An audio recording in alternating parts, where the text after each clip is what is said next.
Hey guys, नमस्ते। कैसे हैं आप सब? Good morning, good afternoon, good evening, जिस भी टाइम आप लोग मेरा ये वीडियो देख रहे हैं, मेरा विश आपके लिए।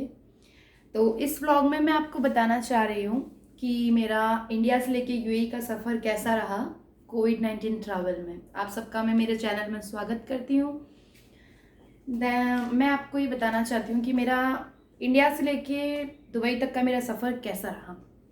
तो फर्स्ट ऑफ ऑल मैं बताना चाहूँगी, आप सभी को मालूम है कोरोना वायरस चल रहा है, तो इस टाइम पे हमें कोविड-19 टेस्ट करवाना मैंडेटरी था, जो कि मैंने 3 टाइम्स करवाया। एक मेरा था उदयपुर में, जो मुझे 24 आवर्स में मुझे उसकी रिपोर्ट मिल गई थी, जो मेरा फ्री ऑफ कॉस्ट था बिकॉज मैंने उसको गवर्नमेंट हॉस्पिटल में करवाया था। देन मैंने दुबई में न्यू दिल्ली में मैंने करवाया था, जहाँ पर मेरा 2400 मेरा चार्जेस लगा था, जहाँ मैंने प्राइवेट में करवाया था टेस्ट। वो लोग घर पे आके मेरा सैंपल कलेक्ट करके चले गए थे। देन नेक्स्ट डे मुझे 10 o'clock के आसपास विद इन 24 आवर्स में मुझे उन्होंने रिपोर्ट प्रोवाइड करवा दी थी। देन यूएई पहुंचने के बाद में रसल खैमा एयरपोर्ट में भी मैंने अपना सैंपल प्रोवाइड किया। देन वहाँ की भी रिपोर्ट मुझे 24 आवर्स में मेरे फ़ोन पे मैसेज आ गया था।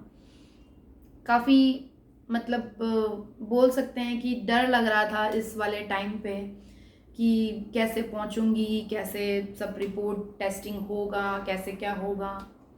एनीवेज सब कुछ बहुत अच्छे से हो गया। फाइनली मैं अपने डेस्टिनेशन में पहुंच चुकी हूँ। तो फर्स्ट ऑफ ऑल आपको मैं न्यू दिल्ली से बताना चाहूँगी कि आप सबसे पहले आप एयरपोर्ट पे पहुँचते हैं तो वहाँ पे आपको बाहर ही सबसे पहले बैग को सैनिटाइज करना पड़ता है। फर्स्ट अपने बैग को सैनिटाइज कर लीजिए। बाहर ही काउंटर्स लगे हैं सैनिटाइज़र के। जिस भी गेट नंबर के बाहर आप जाएंगे वहाँ पे आपको सैनिटाइज़र काउंटर मिल जाएगा। देन अपना बैग वहाँ पे आप ड्रॉप कीजिए। आफ्टर सैनिटाइजिंग अपना बैग आप वापस ले लीजिए। उसके बाद आप गेट के पास में जाएंगे ना, तो आप अपना कहाँ की फ़्लाइट है आप अगर उन्हें बताएंगे, देन वी आप बोल सकते हैं जैसे सपोज़ मेरा यूएई को छोड़ के किसी और कंट्री में मुझे अगर जाना है, तो मैं अगर उन लोगों को बताऊंगी तो वो लोग मुझे उसके अकॉर्डिंग मुझे सेल्फ डिक्लेरेशन फॉर्म प्रोवाइड करेंगे, जो कि हमें वहीं भर के देना पड़ता है। वो आई थिंक 2 होते हैं। यस, मेरा एक्चुअली पेपर के नीचे पेपर था, तो उसके नीचे कार्बन कॉपी लगा हुआ था, तो कार्बन हो गया था, तो मैंने एक ही फिल किया था, जिससे वो 2 प्रिंट हो गए थे। शायद कुछ टाइम पहले 2 फॉर्म दिए जा रहे थे, जिसको दोनों को भर के एक तो चेक इन पे देना पड़ता था, then second one immigration point पे आपको उसे देना पड़ता है। लेकिन मेरे से तो इमिग्रेशन पॉइंट पे नहीं लिया, वो अभी तक भी मेरे पास रखा हुआ है। मैंने सिर्फ मेरे से चेक इन के पॉइंट पे ही लिया गया था। उसके बाद मैं गई। देन मैंने अपना लगेज चेक इन करवाया। बैगेज मेरा 12 kg एक्सेस था। तो मैंने अपनी लाइफ में पहली बार एक्सेस बैगेज का पेमेंट दिया। 6000 रुपीज़ मेरा हो रहा था इंडियन मनी के अकॉर्डिंग। 525 पर केजी के हिसाब से उन्होंने मुझसे पे किया था। आई थिंक उन्होंने 10-12 केजी का ही मुझसे लिया है। उसके बाद उन्होंने मुझसे एक फॉर्म में सिग्नेचर करवाया। देन हो गया ये वाला प्रोसेस। उसके बाद यूएई से जो मैंने यहाँ आने के लिए जो मैंने एक अप्रूवल लिया था यहाँ की गवर्नमेंट से, तो वो अप्रूवल भी उन्होंने वहाँ पे चेक किया। देन उन्होंने मुझे बोर्डिंग पास प्रोवाइड किया। अपना सब कुछ मैंने पेमेंट वगैरह हो गया था एक्सेस बैगेज का। मेरा बैग मैंने उन्हें दे दिया था। मैंने बोर्डिंग पास कलेक्ट कर लिया। देन मैं गई सिक्योरिटी चेक पे। सिक्योरिटी चेक में जाने के बाद मेरा इजीली सिक्योरिटी चेक इन भी हो गया। वहाँ पे भी मुझे कोई दिक्कत नहीं हुई। उसके बाद हम लोग, खैर मैं अकेली थी, मेरे साथ में कोई एक और लेडीज़ थी, तो वो मेरी फ्रेंड बन गई थी। तो हम लोग फिर गेट नंबर 18 के बाहर जाके बैठे। आपको कुछ भी नहीं करना है, बस सिक्योरिटी सब कुछ हो जाता है, देन मैटर क्लोज वहाँ का। उसके बाद हम लोग गेट नंबर 18 के वहाँ बैठे। कुछ एयरपोर्ट पे इतना क्रश नहीं था, इतने लोग नहीं थे, इतनी शॉप्स नहीं ओपन थी, मतलब कुछ भी नॉर्मल नहीं लग रहा था। बट ठीक है, ट्रैवल करना था, अपने घर आना है, तो हमें करना ही पड़ा। उसके बाद कुछ शॉप्स आई थिंक खुली थी गेट नंबर 18 के पास में। आई थिंक 1-2 शॉप्स कुछ खुली हुई थी। फूड कोर्ट तो टोटल क्लोज था, बट कुछ कॉफ़ी वगैरह सीसीडी वगैरह ओपन था। मैंने वहाँ से सीसीडी से कॉफ़ी ली, एक बर्गर लिया, वो खाया मैंने। रात को 11 बजे की मेरी फ़्लाइट थी, जो 5 बजे की फ़्लाइट थी वो आगे उसका टाइम बढ़ गया। 11 बजे की मेरी फ़्लाइट हो गई थी। फिर बोर्डिंग हुआ। बोर्डिंग करते वक्त हम सभी को फेस शील्ड प्रोवाइड किया गया था एंड मास्क एंड सैनिटाइजर, एक किट था, सेफ्टी किट, उसमें ये सब प्रोवाइड किया हुआ था। जैसे 3 होते हैं लोग, ए बी सी, तो जो बीच में बैठता है, जो सेंटर में जो बैठा हुआ है पर्टिकुलर, उसी इंसान को पीपी किट पहनाया जा रहा था। जो भी सेंटर में बैठा है उसको पीपी किट पहनना मैंडेटरी था। और पूरे फ्लाइट में सभी लोगों को फेस शील्ड लगाना भी मैंडेटरी था।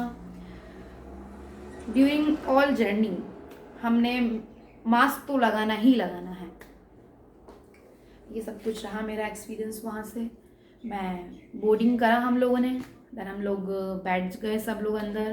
तो फ्लाइट में खाना वाना कुछ नहीं प्रोवाइड कर रहे थे वो लोग, सिर्फ अपनी अपनी एक एक सीट पे उन्होंने रखा हुआ था स्नैक्स, लाइक नमकीन, लाइक चिप्स एंड 2 तरह की कोल्ड ड्रिंक थी, एक लेमन जूस एंड व्हाटएवर कुछ एक जूस था। तो 2 तरह की उन्होंने कोल्ड ड्रिंक प्रोवाइड की हुई थी। तो बस इतना ही हमें फ़्लाइट में मिला। नाइट की हमारी जर्नी थी, तो हम लोग काफ़ी जल्दी भी आ गए थे, कुछ नहीं खाया था, जो भी था हमने वो खा लिया बस एयरपोर्ट पे।